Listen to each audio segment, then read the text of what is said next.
Okay, everyone, welcome back to our live trading sessions. And let's do a quick sun check. And if everything is all right, then we'll go ahead and we'll get started with tonight's non-farm payroll number, which is actually very important because we have a surprising ADP numbers yesterday. All right. Yeah, let me know if everything's coming through okay.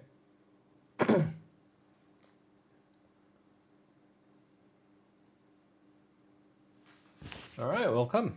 First live trade. All right, that's going to be very exciting. Okay, audio seems to be coming through okay from my side, so we'll get started. And obviously, this is going to be our first news trading session for the month of July. Obviously, it's non-farm payroll. Usually, we have that on a Friday, but because tomorrow is Independence Day, it's now shifted to today. A lot of interesting things developing in the market as well. Obviously, we have that big, beautiful bill that's supposed to be passed by today. That's going to be the deadline. A couple of changes. I think it's now back to House to kind of give that final approval by end of today from Trump. All right, my name is Jara. Let's get started with a quick disclaimer. Any opinion discussed in this webinar or linked to this presentation is provided as a general market commentary and does not constitute investment advice.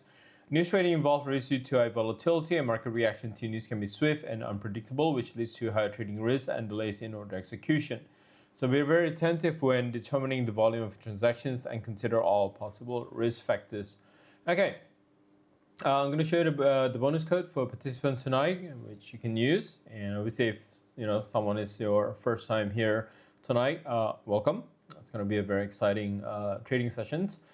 And yeah, I think you can still use the code because if this is going to be your first time, right? And if you're new here and you're not part of the Telegram channel yet, please get in touch with the customer service from Octa, and they'll get you access to the private Telegram channel. If you have attended previous sessions before, you should already be in there. Or if you registered through the website, then yeah, you should have that invite link on your email right about now. Okay, so this is the code. It's Nonfarm 2025. It's to double the deposit bonus. So make sure to use the code before it expires on the 31st of December 2025. Okay. So that's the code, Nonfarm 2025.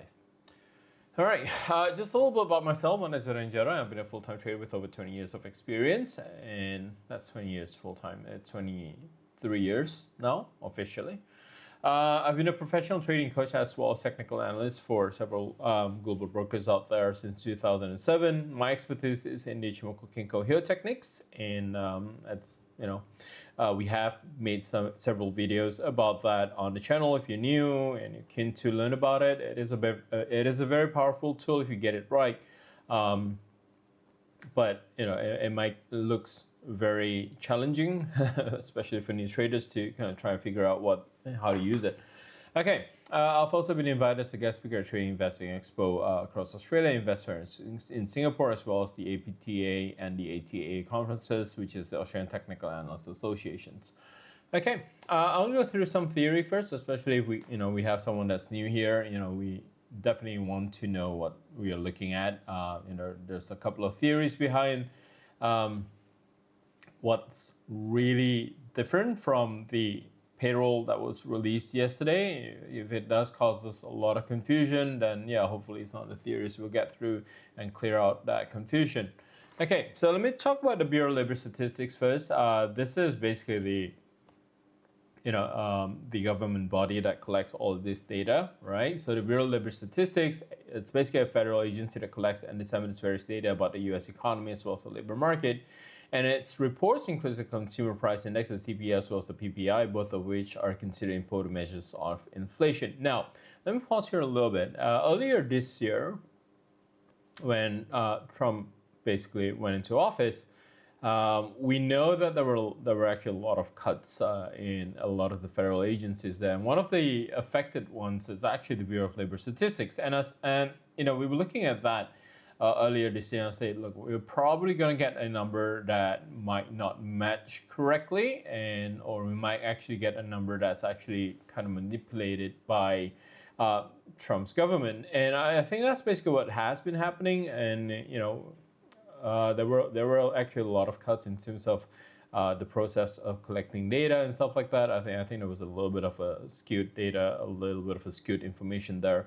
That's probably why we keep getting inconsistent NFP numbers, and then we get a huge revision the next month, and that's basically something that we actually warned, ever since January this year, and that's this is no exemption, right? We got Doge coming in, taking a lot of people there, so yeah, they are affected, and this is something to consider as well going forward, right? We're probably going to get a lot of revisions happening in future data as well. Okay. So within the labor market data, obviously we got two main focus for the numbers that we're looking at tonight. Is actually the non-farm payroll as well as the unemployment rate. Now, one thing with the Bureau of Labor Statistics is that they actually publish the calendar, for the entire year. I believe it was December. I think they publish it around December, or it might be January, but every year, they publish it. So there's actually not an excuse there if you don't know that, oh yeah, you know what, the NFP number is actually not going to be tomorrow, it's actually going to be today. So it's always good to check the data with the website, the bls.gov, which is the Bureau of Labor Statistics. You can actually save the calendar to your Google Calendar or Apple Calendar or whatever you are using, and just sync it up. And it's not really an excuse to not know when the inflation numbers is actually going to be released, or when the NFE number is actually going to be released and stuff like that. Okay. So yeah, NFE labor market, and then we are going to get our CPI not next week. We're going to get it on the 15th of July 2025. All right. So those are who the BLS are. Okay. Now the non-farm payroll, it's basically the report that's actually released monthly by the U.S. Bureau of Labor Statistics that measures the number of jobs added or lost in the U.S. economy, excluding farm-related jobs, private household employment, and nonprofit organizations. So let me pause here for a little bit just to clear out a lot of the confusion, because I think I keep getting a lot of confusion by a lot of traders that actually started asking me a lot of questions this week. All right. So the number that we're actually anticipating to be released in the next 19 minutes, this is the official non-farm payroll numbers, right? This is the government numbers.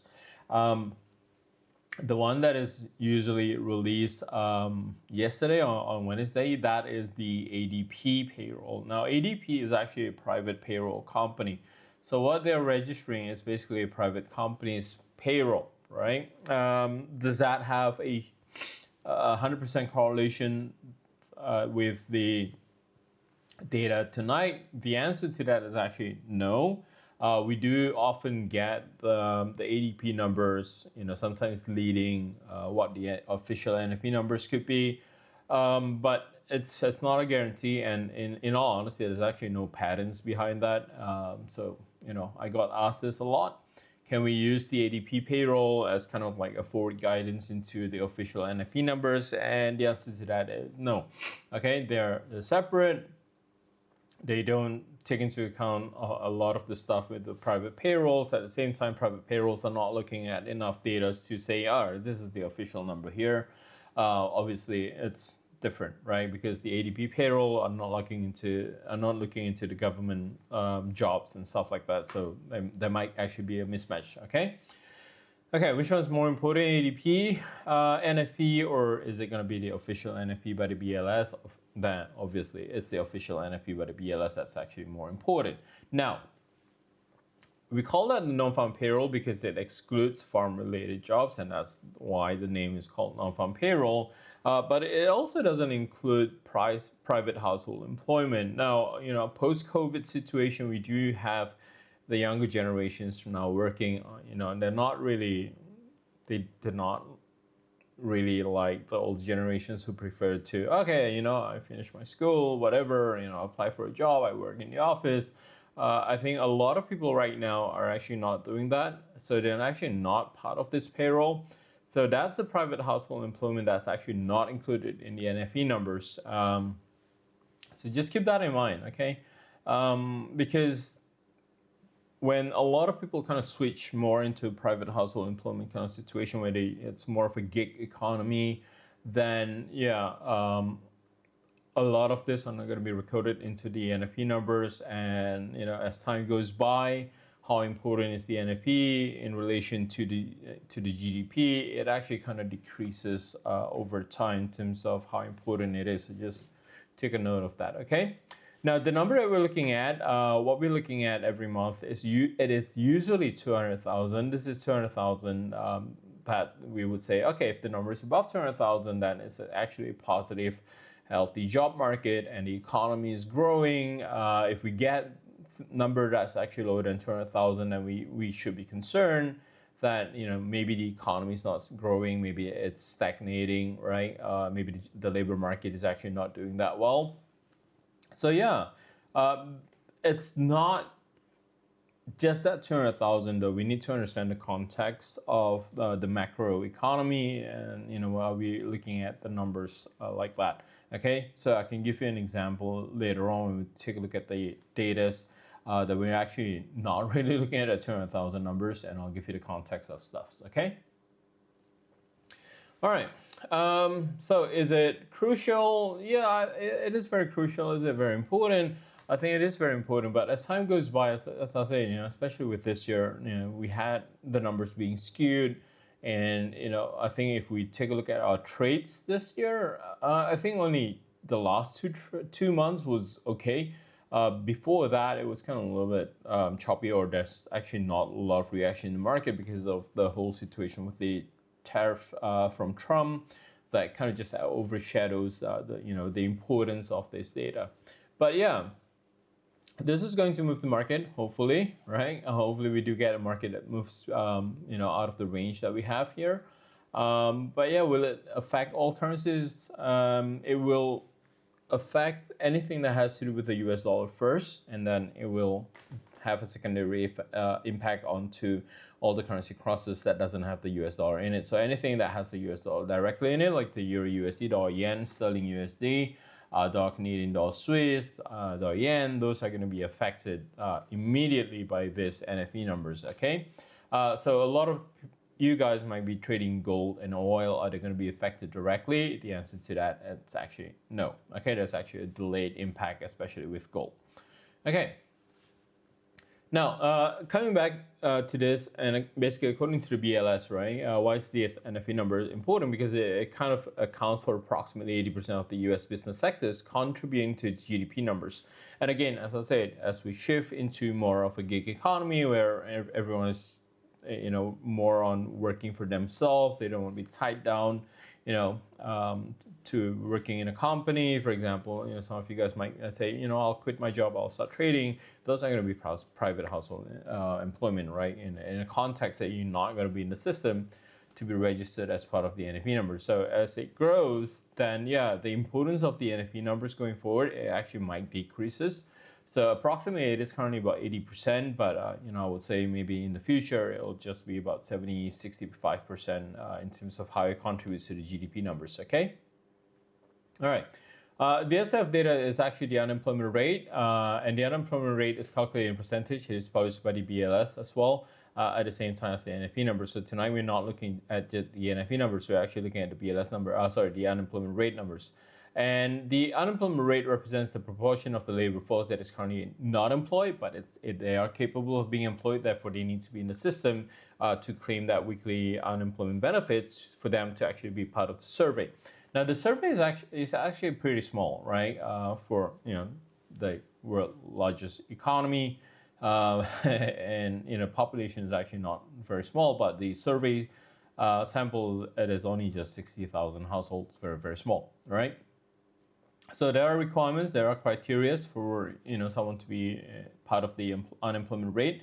They must be without a job, they must have actively looked for a job in the past 4 weeks, and they must be available to start a job if offered one. So they have to had some sort of claims of their unemployment benefits, right? I'm not sure what it's called in the US, but in Australia we would usually call them Centrelink. I think they might have changed the name a little bit, but if you're not employed and say you go to the government and say, hey, I don't have a job, can you support me? The government will say, sure, yeah, but come to the center every, maybe 3 times a week. Come here, just show us that you're actually looking for a job. And if you apply for a job that the center helped you to get, they call you out and say, hey, you got this job, you need to take it. If you don't take it, then you're not going to get your unemployment benefits. Okay.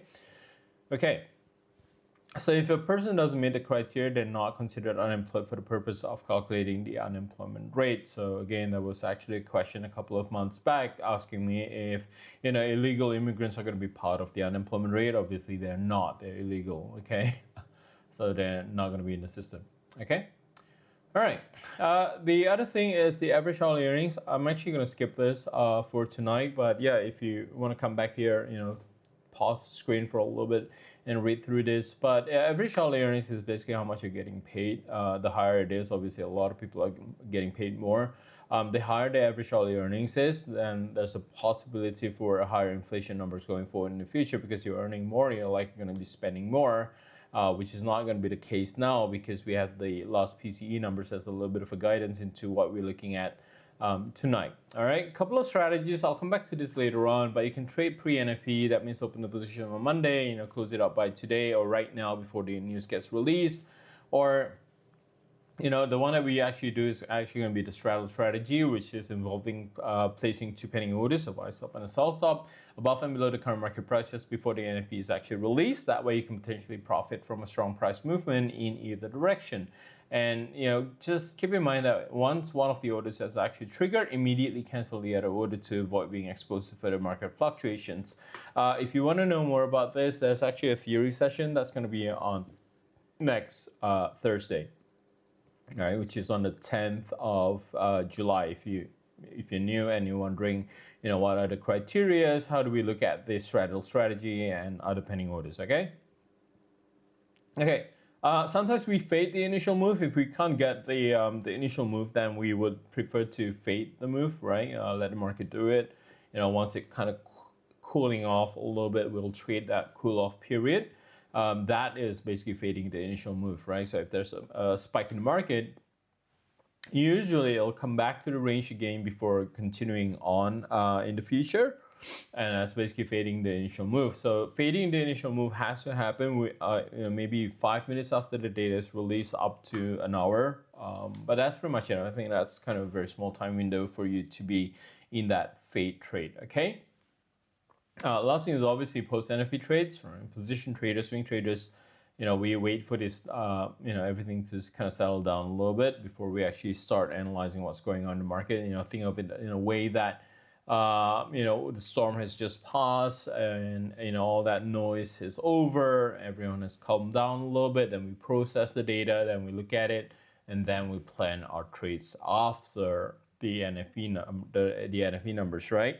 So, when we take a look at the post NFP trades, it could be a post an hour. As I say, the fading part of the move that usually happens in the first hour, right? Beyond that 1 hour, typically, post NFP trading strategies will start to kick in, because as market kind of normalizes itself, that's when a lot of traders are going to say, all right, it's calm now. Let's read the data. Let's look at the chart. What's the damage? They'll assess all that stuff there. So yeah, you can do the post NFP trading, right? So we are going to be doing the straddle tonight, because we're going to be doing this live. But if this is not to your liking, or if this is your first time trading the news, then I would say, watch what we're doing, because while it's easy, all right, we'll talk more about this in the theory part of things. It's not going to be for beginners, complete beginners as well, because you need to know what you're doing as well, okay?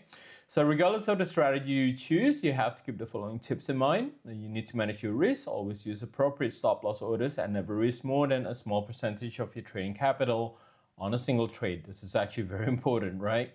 So stay informed, keep track of economic news, forecasts, market sentiments leading up to the NFP release to make better informed trading decisions, which we are going to do in the next 3 minutes.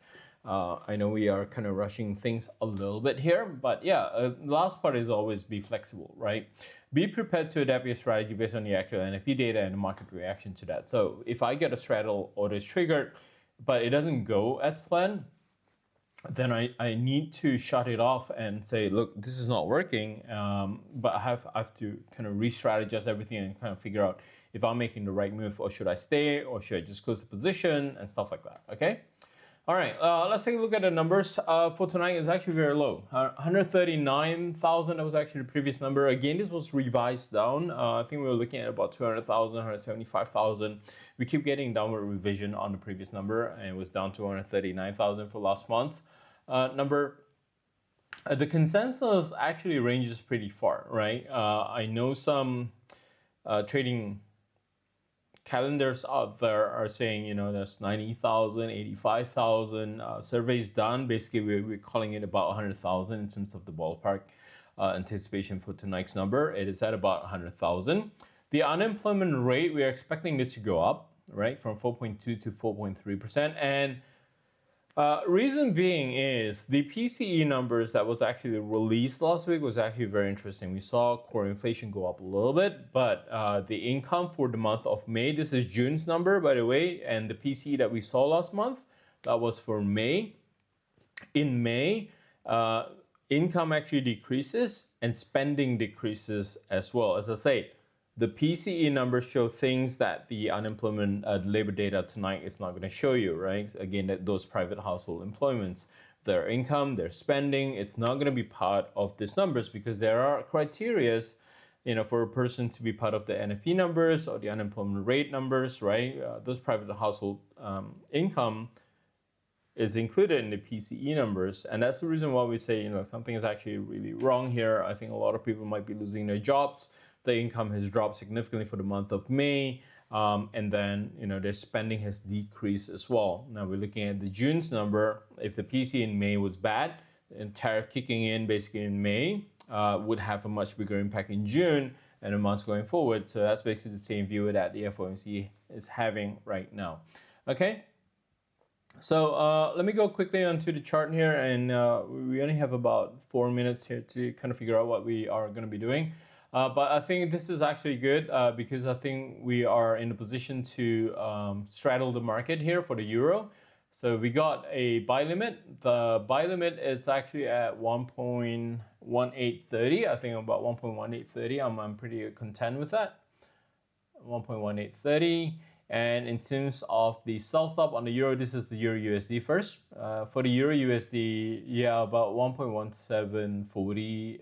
It's just about the right level there. So I'm going to zoom in a little bit here. But yeah, those are actually pretty huge range, right? We're looking at about 100 pips in terms of range, but this is on the other time frame. You can go a little bit smaller here, but the range that we have right now, it's very risky for us to do that. For the sterling, I don't think we can straddle this. We had a pretty good drop on the sterling unless we go into the 15-minute time frame. Even on the 15-minute time frame, we just don't have to straddle. We don't have a sideways market condition on the sterling here. The dollar Japanese yen on the hourly time frame, I would actually like to zoom out a little bit on the dollar Japanese yen. We are actually at the threshold there on within a triangle here. We're just basically just bouncing off that support there. We got that resistance capping off the market here. We have this triangle, so we're actually going to skip the dollar Japanese yen at this point in time. I don't think it's actually worth trading. For gold, we'll do this post, not during the NFP release. So I'm not really in a mood to kind of straddle gold at this point in time. The Aussie usually works really well with the straddle. It's just that the Aussie hasn't been moving, significantly in the past few days. Basically in the past 2 months, I was kind of stuck in a little bit of a range there. We are very close to resistance at 0.66. I would actually do a little bit different this one. I would actually do a sell limit at 66.05, and I would have my stop loss up top about 66.40, and that would be the strategy for the Aussie here instead of doing a buy limit on or sell limit on the Aussie. A buy or sell stop. Okay, I would actually do a limit notice on the Aussie. I think the range is actually pretty small. I'm happy to take the risk on that. New Zealand USD, we're not able to straddle this. This is not just creating, it's not creating that range there. Dollar Canadian also unable to straddle this. This is already moving beyond our range, and also the dollar Swiss. The dollar Swiss, we could straddle this, so we could do a sell stop just below 79s. So I'll go a little bit lower, 78.95, and then a buy stop up top here about 79.50. Right? We could do this. So we got 3 trades. We got the euro, we got the Aussie limit, and then we have the dollar Swiss. The sterling, I'll reassess after the market movement here. But yeah, pretty much it. We are going to be looking at the data in about 40 seconds right now. Data should be out. Market is pretty quiet. If there's nothing, if no trades are triggered in the first 2 minutes, we're going to cancel everything, and then we are going to reassess that in a way that we are analyzing post NFP numbers. Okay, so if we take a look at the numbers, what could move the market? If the NFP number is actually really, really low, let's say 80,000, it would move the market in a negative way. And also the unemployment rate needs to go up, 4.3, 4.4%. That would actually trigger a lot of sell-off in the market. It's not going to be weak US dollar in the context, right? It's actually a very different context. All right, it's starting to move already. We got dollar Swiss triggered for a buy and sell stop. I'm closing it out. We should be I think the number might actually be a little bit off, because if we take a look at the Euro USD and the Pound USD here, the Euro should be triggering right now. Yeah, Euro has been triggered. I'm going to close out the buy stop. The Aussies, I don't think we're going to hit our limit, because I think we're looking at a drop. And the NFP number is actually not bad. 147,000, no previous month's revision there. Let's take a look at the unemployment rate. What is the unemployment rate? Mike saw this whip a little bit, but for now I think it's actually pretty good. Just waiting for the unemployment rate. Average hourly earnings are down at 3.7, previously at 3.9, and the unemployment rate is actually at 4.1%, which is actually positive for the US dollar. So I think this is a sigh of relief right now for a lot of investors in America, that this is actually not doing that bad, which is all right. The unemployment rate going down is actually not too bad. Would that make the Fed start cutting interest rate? Probably not. The NFP number is actually pretty high, 147,000, which is, as I say, the ADP numbers is not really a good indication of the NFP numbers. We got the official numbers now. The official numbers is actually a gain above the consensus, a gain from last month's number. Unemployment rate is also down 4.2 to 4.1. Expected was 4.3. So overall, this is a good number. We got a gain in NFP numbers. We got a drop in unemployment rate. So no confusion there. This is not a mixed data. This is a good labor market. The labor market is still pretty strong. That means the FOMC is not going to be able to start cutting interest rate, because this data is actually pretty good.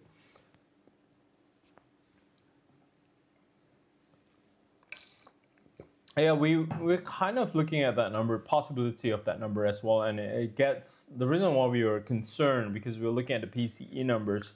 The income has dropped significantly, and the spending has also dropped significantly as well. All right. I'm not looking at a lot of price movement here, but I think this should be one directional at this point in time. We got a sell in the Euro USD, we got long in the dollar Swiss. I think we're gonna stay there. Gold should be dropping like a stone as well right now, because then everyone is like, hey, you know what? Data is good.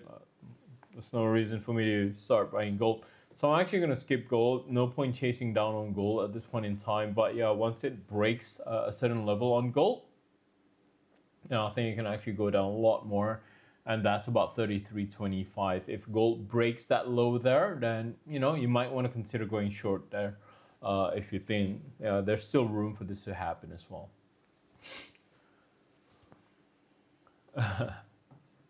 Taco Trump, let's go.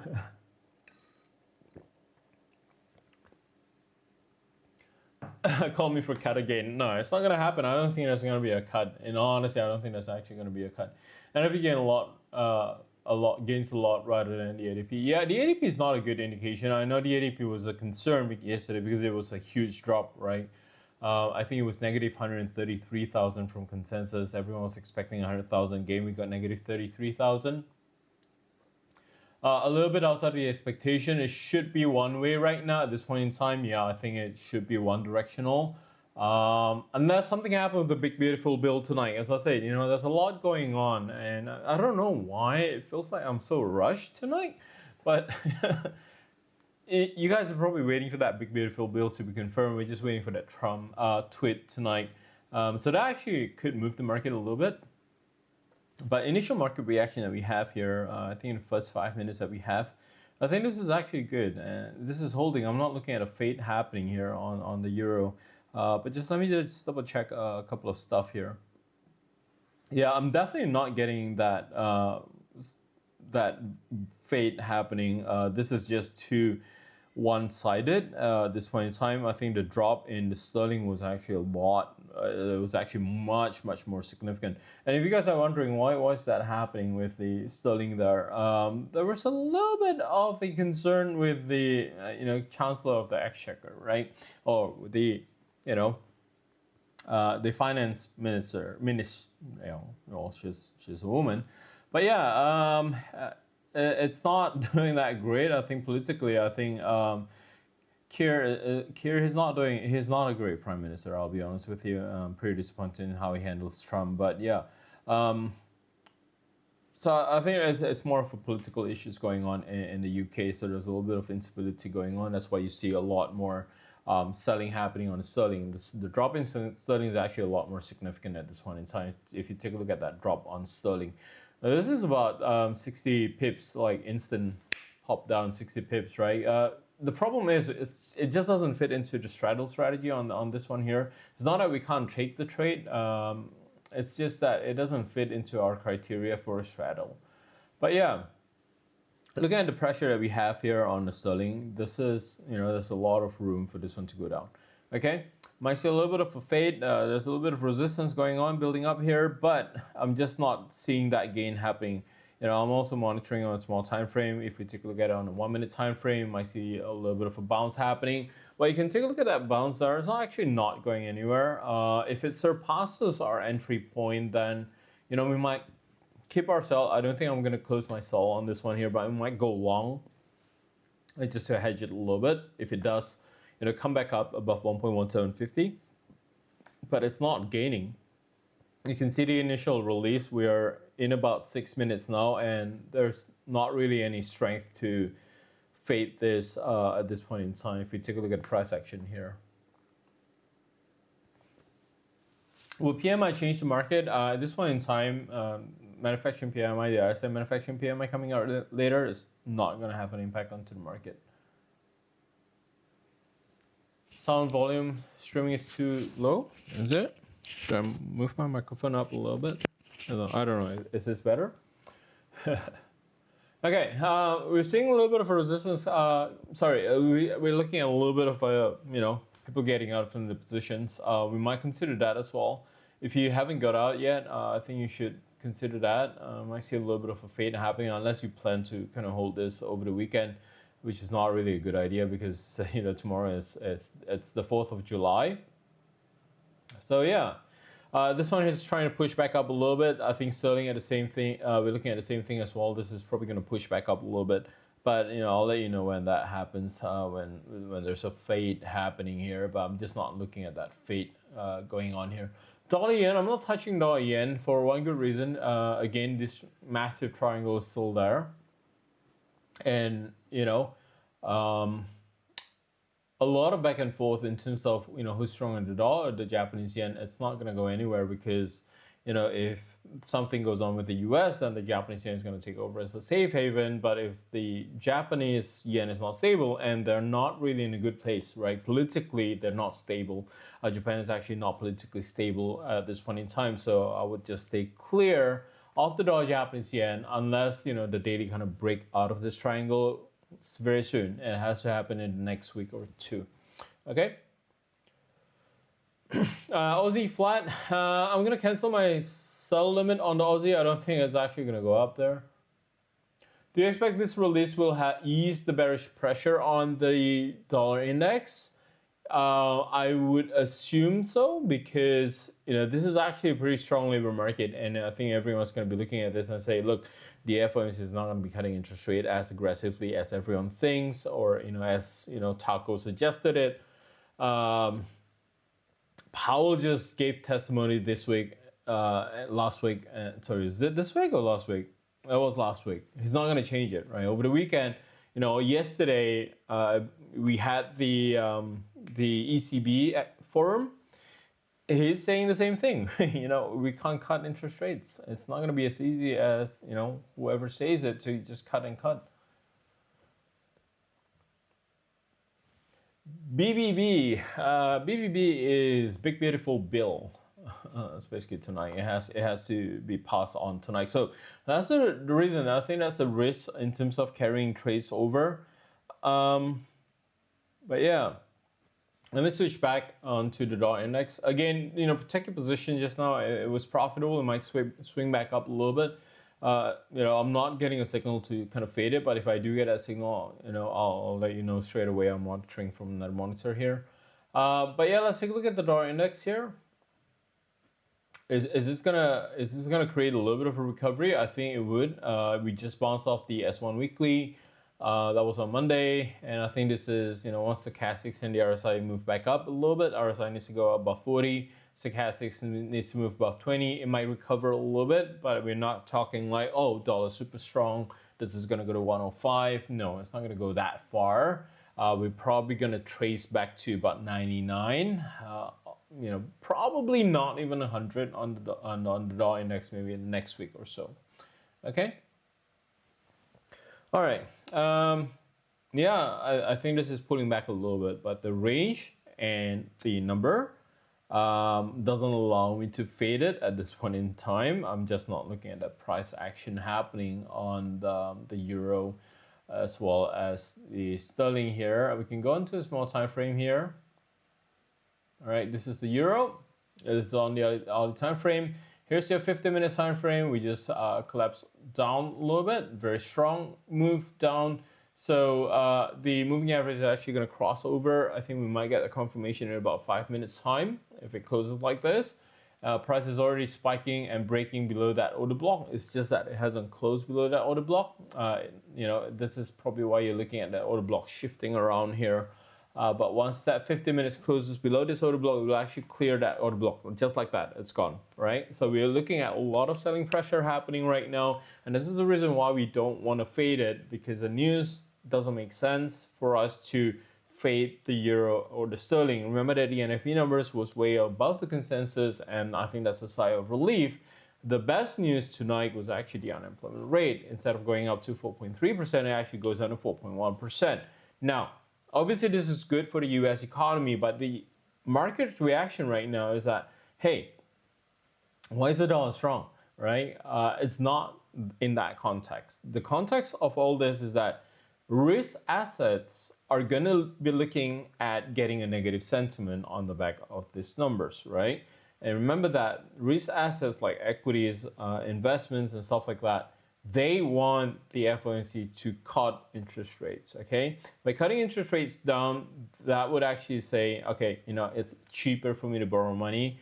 But with this kind of data, the FOMC is not going to be able to move. They're not going to be able to start cutting interest rates as aggressively as Taco might have suggested, okay?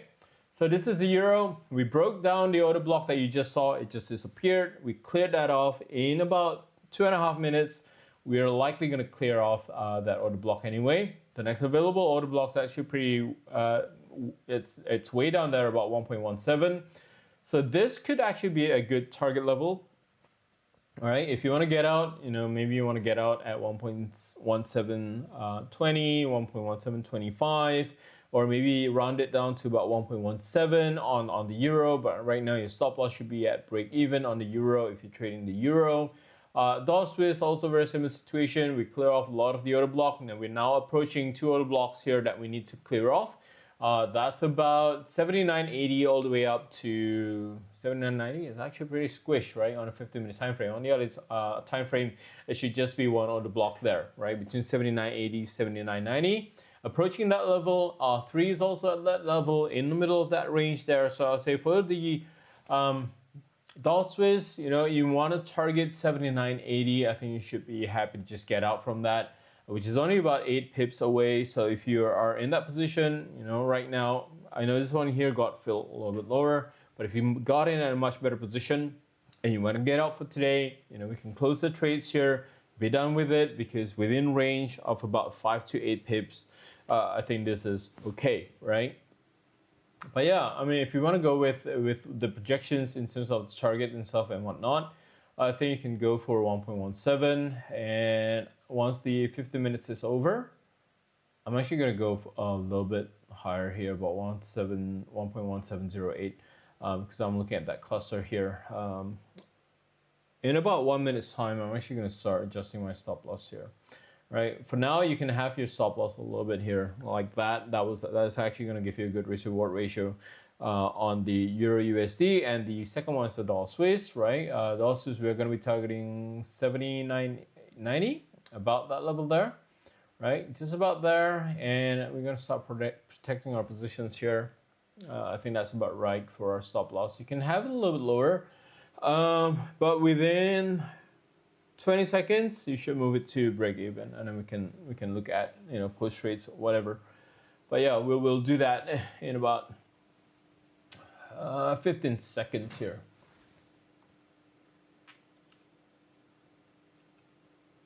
Taco will stop to call Powell as with today for the month. He basically called Powell useless, Okay, we're now pretty much at break even. I'm not fading this at all, so happy to start moving my stop loss closer to break even, and I think that would be a good idea for you guys to start doing that as well. If we get stopped out, it's fine, out of our hands, but we have to have a little bit of a plan going on here. This is a good trade, I'm not complaining, and it should be one directional starting from now. The fade has basically failed, and I'll show you what happens here if I bring out the Euro USD on the 1 minute time frame, and you guys can see the fade that failed there. Okay, so there we go. The fade failed. Why? Because it never exceeded the 20 EMA. It means there's a lot of downward pressure happening. The RSI is actually still below 40. The stochastic is about to turn down. I think we could actually push a little bit lower. This is probably going to break that discount area very, very soon as well. Okay. And we have the Euro USD, we have the dollar Swiss, all now at break even. We're now risk free. So any other things you guys want me to look at, or anything to discuss? Maybe talk about big beautiful bill or whatever. But yeah, let's take a look at any other pairs that you guys want me to take a look at, and we can take a look at that and decide. All right. Gold prices, should we go short gold? Not really in that mood to kind of short gold. As I say, gold's actually pretty stable, and we just bounces off the Ichimoku cloud. We also bounces off support too on the other time frame. I think it will break. But by now, if we try to kind of just write it down, I think it is a little bit too late going short gold at this point in time. We're going to be looking at about 32.80 as a potential target. That's going to be where the next available order blocks is going to be. For gold, okay? And daily wise for gold, it's actually just not going anywhere. It's still above the Ichimoku cloud, still within that range there, and still very choppy on gold between these two order blocks as per our outlook on Monday. Nothing has changed so far. Okay. Whoo, that's a mouthful. But yeah, I think overall, I think it is actually a pretty good number. I was actually kind of expecting the worst, because if we have a really low NFP numbers, touch wood negative, that would actually be really bad. It would actually probably have the same effect that you're looking at right now, probably even worse, because the numbers are so skewed. If we get a negative number on the NFP numbers, I doubt we're going to get that NFP numbers. The unemployment rate was also pretty okay, right? If we get unemployment rate at 4.4, 4.5%, I think that's actually going to be a lot more sell-off globally in the market. So we would actually have the same reaction with the Euro USD going down, and the US dollar will actually gain as well on the back of that negative numbers as well. Okay, so something to consider as well. How's the equity market? Obviously, equity market is actually not open yet, but we can take a look at the stocks. Well, Vin, my view on equities, we discussed this throughout the whole week. It's very, very tough. you know, for me to say, oh, this is a buy. It's not at a good price to jump in. Again, volatility is not there. You can see the movement in this week. It's just like grinding there, but it's actually not breaking any higher, whatever. I know the Nasdaq and the S&P is probably hitting all-time high, but the US 30 as a reference point is still lower than February and December. Nasdaq is up there, but it's actually not progressing any higher as well. It's really struggling to reach even 23,000 on the Nasdaq. The S&P 500 as well, you know, kind of pausing a little bit. It has been, it's been a little bit slow, right? It just doesn't make sense to buy equities at this price level. Number one, there's no institutional trace. That's something to consider. And again, as an institutional, I wouldn't be buying this at such a high price level. You know, if we take a look at Nvidia pricing here, it's you know, obviously it's hitting all-time high. Why would I want to buy Nvidia at all-time high? It just doesn't make sense. But if it does pull back down a little bit, 120, 125, then I'll pick it back down there again. But this is not a good place to start buying. Apple, obviously, this is okay. It's not really way up there. Meta, obviously, you can take a look at what's happening with Meta here. You know, obviously break that all-time high there. Everyone's just kind of clear off their positions. So as I said, it's more of a retail sentiment going on in the market, and as a, you know, then the stuff are not going to be in the same place. The mines are going to be all over the place as well. Once it hits an all-time high, you'll hit that psychological barrier as well, saying like, will it go any higher, or should I just get up from my position? And this is the difference between retail and institutional. Institutional can push that, but retail, they're actually really afraid, right? You know, everyone might say, oh, it's going up, let's just buy it. But if one says, oh, it hits all-time high, let me just get out. You know, maybe I'm looking at 750. You know, I just want to get out from my meta positions. You know, secure my profits. Once someone does that, everyone look at the same thing and they have the same thought. Everyone's just going to close out from their position. So I said, you know, as I said, it doesn't take an institutional to just short the market at this point in time. Institutionals are not going to be shorting the market. They want this to collapse naturally without them having to bait for prices to go down, because there's a limit to retail psychology behind this. Once BBB officially announced it could strike down equities, right? I think it would have a prolonged impact. Yeah, I think there's going to be a lot of negatives, more negatives, in terms of them cutting out the medical aids. But you know, we don't know what it is, because you know, for that big beautiful bill to be passed, I think there's going to be a lot of modifications to that as well. All right, let's take a look at sterling on the daily. Is there a divergence? I think that's a regular bearish divergence, and we have been noting this regular bearish divergence not just on the sterling here, but basically on everything else. Even on the dollar yen here, we are actually looking at a potential bullish divergence happening as well. That bearish divergence is also noted, I believe, very strongly on the US 30.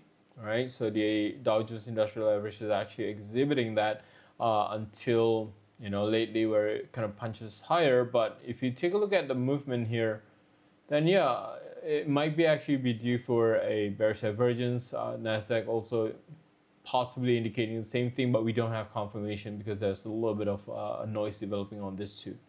All right, the euro, I wouldn't call this a clear bearish divergence, but I think on the sterling, we would still call that a bearish divergence. Stochastics recycle, it is creating a, you know, lower highs. Okay. All right, we still have about 8 minutes on clock. So if any questions, feel free to fire away. Might actually see some profit taking happening. Might see a little bit of a bounce. Now, let's just check on those positions.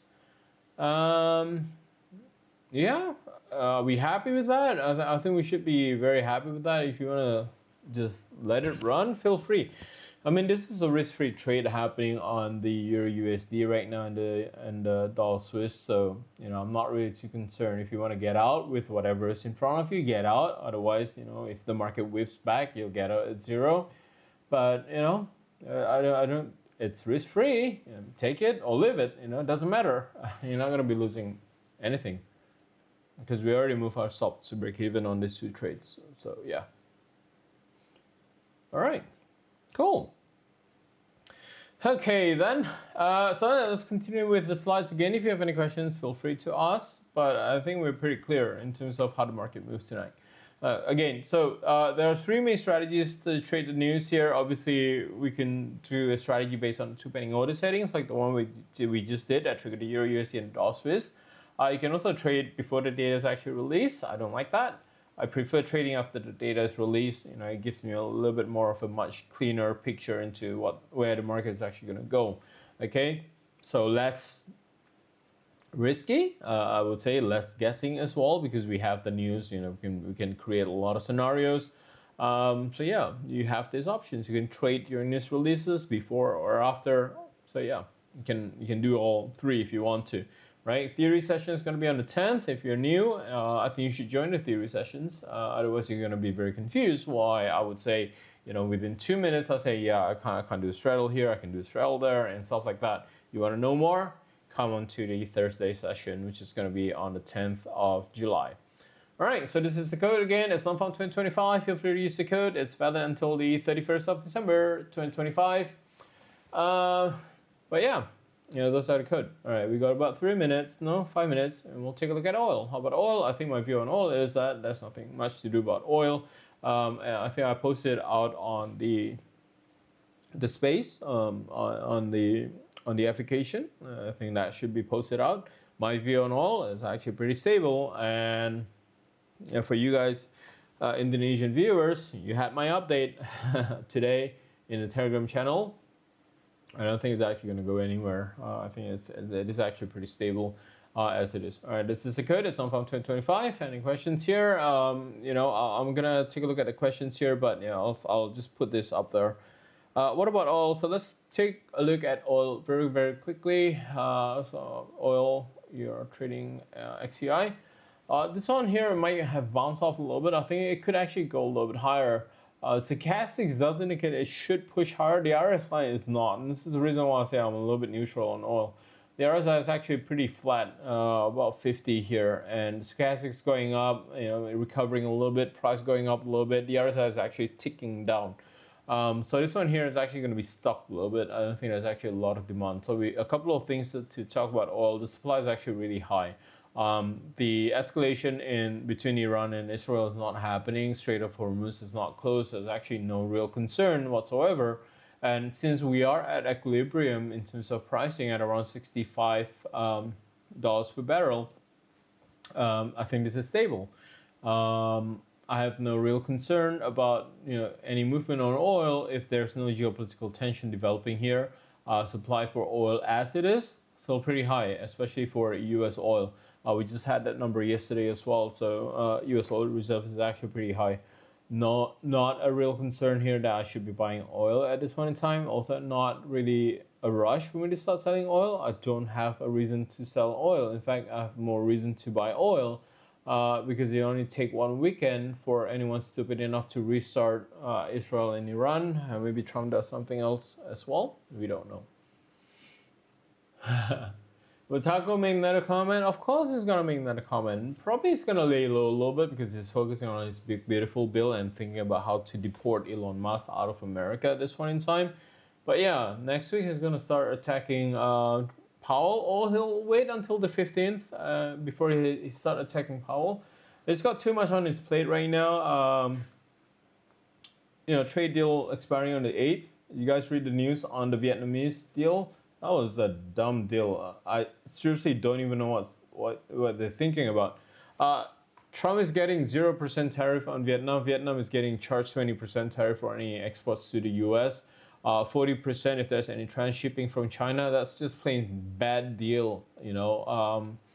I have zero idea how Trump get that deal, or how afraid Vietnam is and whatnot. But letting American stuff coming into Vietnam at 0% tariff, and in return, America's going to charge 20% tariff and 40% transshipping tariff. That's just plain dumb deal. It is what it is. I don't even know what's going on anymore.